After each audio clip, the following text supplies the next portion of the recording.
안녕하십니까. 아무도 알려주지 않은 4차 산업혁명 이야기의 저자 강명구입니다. 여러분 중에 4차 산업혁명 하면 식상하다는 분도 계실 겁니다. 시중에 관련된 책도 너무 많고요. 4차 산업혁명이 너무 많이 언급되면서 마치 모두가 아는 것 같아서 사실 뭐냐고 질문하기도 쉽지 않습니다. 하지만 개념을 아는 사람은 사실 거의 없습니다. 많은 비전문가들이 낸 책이 오히려 개념 이해를 방해하고 있기도 하고요. 이 책은 제대로 된 이해와 준비를 도와드리고자 준비되었습니다. 그래서 아무도 알려주지 않았다라는 도전적인 제목을 달았고요. 그럼 이번 첫 시간은 우선 4차 산업혁명이 무엇인지 정확히 아는 사람이 없다는 사실에 대해서 말씀드릴까 합니다. 4차 산업혁명이라는 용어는 2016년 세계경제포럼에서 처음 제기되었습니다. 제임스 와트의 1차 산업혁명, 그리고 1900년경에 시작된 전기, 석유, 자동차 등 혁신에 의한 2차 산업혁명, 그리고 우리가 사는 시대, 즉 1960년대 이후 지금까지 컴퓨터, 인터넷, 모바일 등 혁신에 의한 3차 산업혁명을 거쳐서 2015년경부터 새로운 산업혁명이 진행되고 있다는 진단입니다. 그래서 이것을 4차 산업혁명이라고 이름을 붙였습니다. 그 후 정치가를 비롯해 언론과 기술자들이 이 용어를 단기간에 널리 퍼뜨렸습니다. 4차, 그리고 혁명, 이런 매력적인 단어의 조합이라 그런지 몰라도 굉장히 급속하게 이 단어가 퍼졌습니다. 그렇지만 단어의 퍼진 속도에 비해서 개념을 정확히 아는 사람을 찾기가 힘든 것이 사실입니다. 사실 일반 사람들이 이 개념을 알려고 하는 욕구가 그렇게 크지도 않습니다. 사실 일반인들은 미래에 일어날 일을 현재만큼 민감하게 받아들이지 않는 경향이 있습니다. 현재 살기도 급급하기 때문이죠. 뿐만 아니라 알고 싶어 하는 사람도 이를 묻기가 조금 민망한 상황인 것 같습니다. 모두가 아는데 괜히 나만 모르는 것 같고, 그래서 당연한 것을 묻는 것 같은 느낌이 들기 때문이죠. 하지만 당연히 아는 것처럼 이야기하는 사람도 자세히 물어보면 금방 한계가 드러납니다. 예를 들어보죠. 블록체인이 4차 산업혁명의 핵심 기반이다. 또 어떤 데는 신기술 관련한 규제가 4차 산업혁명 시대에 문제가 되고 있다라는 것 같은 다양한 4차 산업혁명을 언급하는 기사들이 있습니다. 하지만 기사를 쓴 기자도, 그리고 읽는 사람도 4차 산업혁명이 무엇이고 왜 블록체인이나 신기술 규제가 관련되는지 물어보면 시원한 대답을 못하는 경우가 많습니다.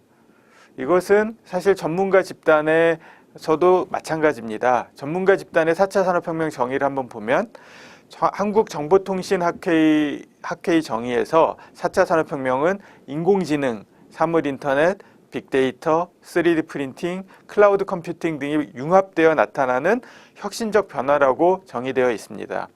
일반인이 이해하기 어려운 기술 용어가 난무하고 있고요. 또 그래서 이해를 어렵게 만듭니다. 아울러 그 기술들이 융합되어 혁신적인 변화가 나타난다는 표현은 매우 애매합니다.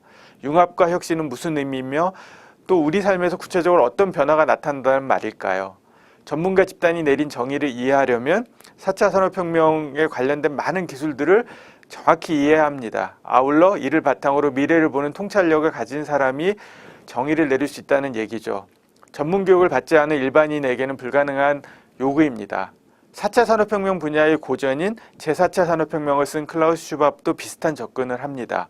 물리학, 디지털, 생물학의 혁신 기술들을 소개하고 각 기술이 끼치는 영향이 모여서 4차 산업혁명이 된다고 설명을 하는데, 기술 설명은 굉장히 난해하고 구체적인데 반해서 그것들이 조합되어 나타날 혁신적 세상의 모습은 수상적으로 설명을 합니다. 각종 언론에 나오는 전문가도 4차 산업혁명을 설명할 때 대부분 기술 설명만 하고 그로 인한 변화는 모호하게 넘어가죠. 혁명이라는 표현에 들어있듯이 4차 산업혁명의 개념의 핵심은 변화입니다. 과거와 다른 어떤 새로운 방향으로 바뀌는지가 중요한데, 다양한 기술은 이 변화를 돕는 도구일 뿐입니다. 그런데 변화를 정의하지 못하고 추상적으로 얼버무린다고 하면 그것은 문제라고 볼 수 있습니다. 일반인들이 4차 산업혁명이 무엇인지 물어보면 대답을 못하는 이유가 바로 그것입니다. 대부분 인공지능, 블록체인 이런 식으로 기술만 얘기할 뿐입니다.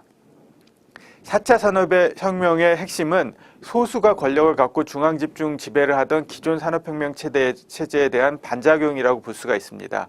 대중들이 목소리를 내면서 권력을 달라고 하는 것이 새로운 혁명적 변화입니다. 그래서 4차 산업혁명은 맞춤, 즉 개인별 특화된 제품이나 서비스의 공급, 분권, 즉 권력을 소수 독점해서 대중이 가져가는 것, 그리고 개방, 즉 이익 독점을 위해 폐쇄적으로 플랫폼을 운영하는 것이 아니라 서로 연결하여 상생하는 방향, 이런 방향으로 사회의 패러다임이 크게 변화하는 것이 4차 산업혁명입니다. 이에 대해서는 차차 강의를 지속하면서 설명드리도록 하겠습니다. 4차 산업혁명은 3차 산업혁명의 기술 경쟁에서 뒤처졌던 독일이 가장 먼저 시작했습니다. 새로운 질서를 만들어 과거의 리더십을 회복하겠다는 의도였죠. 먼저 어젠다를 선점했고 독일은 맞춤을 위한 기존 소품종 대량 생산에서 다품종 소량 생산을 위한 유연한 생산 시스템을 실제 생산에 접목하려 노력하고 있습니다. 각 산업별 주도 기업을 모아서 서로 개방하여 연결하는 컨소시엄을 시작하기도 했습니다. 미국은 4차 산업혁명을 제조업 부흥의 기회로 삼고 있습니다. 공장을 미국 본토로 다시 유치하는 리쇼어링 정책이 유명합니다. 인건비 상승으로 중국에 빼앗긴 제조업 경쟁력을 다품종 소량 생산에 대량 맞춤 개념을 도입함으로써 다시 가져오고자 하는 것입니다. 소품종 대량 생산은 인건비나 인프라 비용 때문에 중국 등 개발도상국에 뒤졌지만 대량 맞춤 시대의 공장은 소프트웨어가 핵심이기 때문에 오히려 인공지능, 사물인터넷 등에서 앞선 미국이 유리할 수 있습니다. 하지만 4차 산업혁명의 다른 특징인 개방이나 분권은 미국의 유리한 방향이 아닐 수 있습니다. 왜냐하면 현재 플랫폼 권력 집중과 폐쇄적 운영을 통해 이익을 보고 있는 나라가 미국이기 때문입니다. 그래서 미국의 4차 산업혁명 전략에서 이 두 가지는 크게 부각되지 않습니다. 중국도 4차 산업혁명의 주도권을 빼앗기면 현재 차지하고 있는 제조업 중심국의 위치가 흔들릴 것을 우려하고 있습니다. 이를 극복하기 위해 중국 제조 2025 전략 등 4차 산업혁명 시대를 준비하고 있습니다. 이처럼 각각의 나라들은 처한 환경이 다릅니다. 각자 최적의 전략을 만들어가고 있습니다. 대량 맞춤을 기반으로 한 스마트 팩토리는 제조업의 미래에 있어 매우 중요한 전략입니다. 우리도 이에 대한 준비를 강화할 필요가 있습니다. 아울러 센서나 사물인터넷 관련한 반도체 부품 기술 같이 4차 산업혁명 기반 기술의 주도권을 잡을 필요가 있습니다. 이와 함께 4차 산업혁명에 맞는 새로운 사업 기회를 발굴할 필요가 있습니다. 개방과 분권이라는 새로운 트렌드는 플랫폼 지배력을 여태까지 갖지 못했던 나라의 유리한 방향입니다. 지금까지는 플랫폼을 지배하는 자가 이익을 독점하는 승자 독식의 세계였지만 4차 산업혁명 시대는 소비자에게 권력을 나눠주고 개방하는 사업 모델이 성공하는 시대가 될 것입니다. 이처럼 4차 산업혁명에 대해서 명확하게 이해를 해야 미래 준비를 더 잘할 수 있습니다. 다음 시간에는 4차 산업혁명이 나올 수밖에 없었던 기존 산업혁명 체제의 그림자에 대해서 말씀드리도록 하겠습니다.